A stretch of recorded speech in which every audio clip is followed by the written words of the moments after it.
Will Novak Djokovic make a push to defend his ATP Finals title in Turin? He gave his answer in emphatic terms after securing a victory for Serbia on Saturday, and it is clear that his targets are now very defined. ATP Finals are not my goal this year, he declared. That and rankings are not my main interest. I won everything I possibly could, and main priorities are Grand Slams and playing for Serbia. I need some rest to figure out what I want and how much.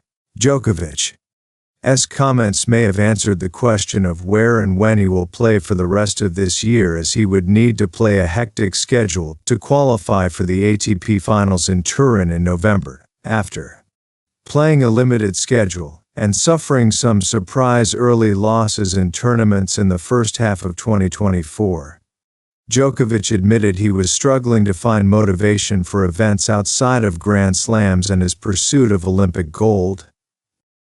Reduced tournament entries this year and failure to win a major title has contributed to his current position of No. 9 in the ATP race, meaning he has ground to make up in the battle to qualify for the end-of-year finals in Turin.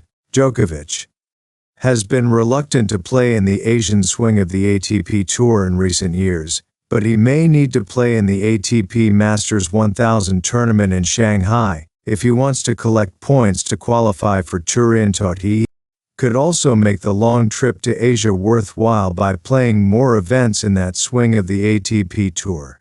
Djokovic then has an option to play ATP 500 tournaments in Europe at Vienna and Basel, before competing in the final ATP Masters tournament of the year in Paris in October. If he plays 3 of 4 tournaments in the next few weeks, Djokovic would strongly fancy his chances of forcing his way up the ATP race list to qualify for Turin.